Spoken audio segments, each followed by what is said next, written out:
नमस्कार, स्वागत है आपका खास मुलाकात में।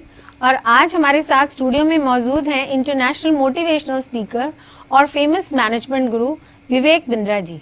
नमस्कार सर, स्वागत है आपका। क्या पॉसिबल है आज की जनरेशन जो कि बहुत ज़्यादा इंटरनेट पे बेस्ड है और अपना दिमाग जो है उसमें कम इस्तेमाल करने की ज़रूरत है और सब कुछ क्लिक पे अवेलेबल है, तो उनको आप किस तरह से मोटिवेट करना चाहेंगे? एक्चुअली आज की जो जनरेशन है उसके पास सब कुछ क्लिक पे अवेलेबल है, शॉर्टकट्स हैं और बहुत फ्लिकरिंग माइंडसेट है। लेकिन ये फ्लिकरिंग माइंडसेट का कारण क्या है जानते हैं? फ्लिकरिंग माइंडसेट का कारण है, ऐसा बताया गया, you are an average of 5 people you keep yourself in your life around. You are an average of 5 people you keep yourself in your life around। आपके आसपास कौन से 5 लोग हैं बड़ा प्रभावित करते हैं आपके करियर को।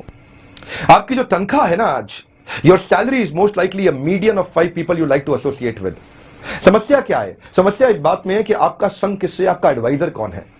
आज डिसिप्लिन आप चाहते हैं, आपका एडवाइजर कौन है, इट इज वेरी इंपॉर्टेंट। कहा गया है कि पांडव श्री कृष्ण से सलाह लेते थे और कौरव शकुनी से सलाह लेते थे। आपका सलाहकार कौन है? Who is your advisor? It is an important question। आपका एडवाइजर कौन है? साहब, भगवान राम से कौन ज्यादा प्रेम करती थी, कौशल्या या कैकेयी? ज्यादा प्रेम कैकेयी करती थी, लेकिन जन्म देने वाली मां कौशल्या थी। ज्यादा प्रेम कैकेयी करती थी, जन्म देने वाली मां कौशल्या थी। ज्यादा प्रेम कैकेयी करती थी, लेकिन क्या हुआ, कैकेयी का सारा प्यार कैसे समाप्त हो गया? एक मंथरा बीच में आ गई। तो मैं आपको आज एक एडवाइस देना चाहता हूं हिंदुस्तान को आज A to Z चैनल के जरिए कि मंथरा को अपने जीवन से निकाल दीजिए, शकुनी को जीवन से निकाल दीजिए, मंथरा को जीवन से निकाल दीजिए। अच्छा, समस्या ये, लोग सोचते हैं मंथरा घर में बैठी है, बीवी मंथरा नहीं है। Manthara the set of characteristics जो आपके हृदय में है, वहां से निकालिए। जैसी संगत है किसी भी इंसान की, उसकी भावना वैसी ही बन जाती है, आप ये कहना चाहते हैं? Absolutely। तो फिर भी कोई एक क्लियर मैसेज आज ये यूथ को दीजिए जिससे कि वो इस लेथार्जी से बाहर आके अपनी लाइफ को और अच्छे से मैनेज कर सके, जो कि आज के टाइम में बहुत ही जरूरी है। यूथ्स ऑफ इंडिया के लिए आप जो मैसेज चाहते हैं बहुत सरल है। आज यूथ्स फ्रूट्स के पीछे भाग रहे हैं, everybody looking for low hanging fruits, but you need to understand that you need to walk on the sand before you want to sleep on the silk. You need to learn to walk on the sand before you want to sleep on the silk. आज low hanging fruits के पीछे भाग रहे हैं। आज हम corporate world में जाते हैं, people are looking for easy job and easy boss. People are looking for easy job and easy boss, and what they're looking for is high paid packages। Let me tell you something is very important। ब्रह्मांड भ्रमित है कौन भाग्यवान जीव। दो लोग आपको life में परफेक्ट नहीं मिलेंगे, परफेक्ट वाइफ और परफेक्ट बॉस कभी नहीं मिलने वाले हैं आपको। What you've got to do is don't focus on the परिस्थिति, focus on your मनस्थिति behind the परिस्थिति। मनस्थिति ठीक हो गई ना, परिस्थिति ठीक हो जाएगी। कोई बॉस चेंज करना चाह रहा है, कोई वाइफ चेंज करना चाह रहा है, कोई घर चेंज करना चाह रहा है, कोई जॉब चेंज करना चाह रहा है, कुछ नहीं साहब। Start begin the change from yourself। When you change the way you look at the things you look at the change। अपने यहां से मानसिकता को बदलिए, वास्तविकता तुरंत बदल जाएगी। मत भागिए केवल फ्रूट्स के पीछे, पहले रूट्स देखिए। रूट्स ठीक होंगे तो भी फ्रूट ठीक होंगे। तो ये जो मेरा भंगड़ा डांस है, इसको याद रखिए आप। ये फ्रूट्स जब ठीक होंगे, फ्रूट्स तभी ठीक होंगे जब रूट्स ठीक होंगे। इसलिए यूथ्स को आज कहां काम करना है? यूथ को सबसे ज्यादा इंपॉर्टेंट है उनको बेसिक सिद्धांतों पे काम करना है। और बेसिक सिद्धांत कृष्ण बताते हैं गीता में। आप शरीर, bodily platform, mental platform, intellectual platform, spiritual platform. अब आप जो हैं, पिंजरा नहीं, आप पिंजरे के अंदर तोता है। अगर पिंजरे को सोने की पॉलिश कर देंगे और तोते को हरी मिर्ची नहीं खिलाई तो तोता मर जाएगा। सोने की पॉलिश आप अपने शरीर को कर रहे हैं, लेकिन अंदर जो बैठा है उसको आप नरिशमेंट नहीं दे रहे हैं। तो इंटेलेक्चुअल और स्पिरिचुअल नरिशमेंट आपके लिए बहुत इंपॉर्टेंट है। पावर टू डिसिप्लिन के बारे में बताइए।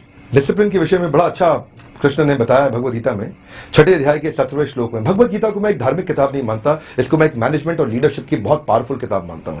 आज पूरे विश्व से लोग हिंदुस्तान में आ रहे हैं और भगवद गीता को उठा रहे हैं और उसमें से लर्निंग्स ले रहे हैं और उसके बाद अपनी किताब को रीराइट करके हिंदुस्तानियों को बेच जाते हैं। तो मैं सजेस्ट करूंगा कि आपको धार्मिक तरीके से पढ़ना है तो पढ़े, लेकिन आज उसको अपने जीवन को सुधारने के लिए, सक्सेस के लिए जरूर पड़े। पावर ऑफ डिसिप्लिन पे 6 अध्याय के 17वें श्लोक में कृष्ण ने श्लोक दिया है और वो श्लोक है, युक्त आहार विहारस्य युक्त चेष्टस्य कर्मसु युक्त स्वप्न वबोधस्य योगो भवति दुःखः।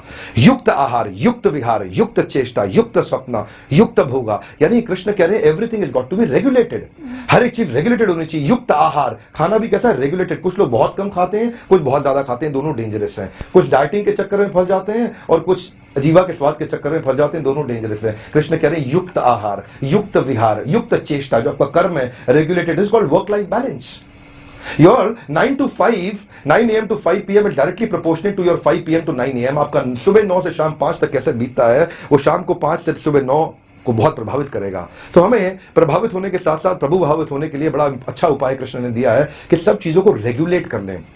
देखिए, मार्क स्पिट्ज नाम के एक स्विमर थे, 1968 में 3 गोल्ड मेडल जीते मेलबर्न ओलंपिक में, 1972 7 गोल्ड मेडल जीत गए म्यूनिक ओलंपिक में। मेलबर्न से म्यूनिक तक 3 गोल्ड मेडल से 7 गोल्ड मेडल पे पहुंचे तो रिपोर्टर ने उनसे पूछा, Mister Spitz must be a lucky day for you, you won all 7 gold medals. तो स्पिट्ज कहते हैं, hey I did not got lucky, let me tell you how lucky I got. You come up first, let me tell you how lucky I got. From 1968 to 72, I trained myself for 4 years. I trained myself for 10,000 hours. If you're good at mathematics, that makes it 2,500 hours per year. If you're good at mathematics, that makes it 8 hours per day and no Sunday. Reporter बाबू, 8 घंटे के लिए अपने शरीर को पानी में डाल दो, शरीर सिकुड़ जाएगा आपका। The power of discipline. Disciplined life is a sure way to almost zero defect life. I'll say that one more time for you.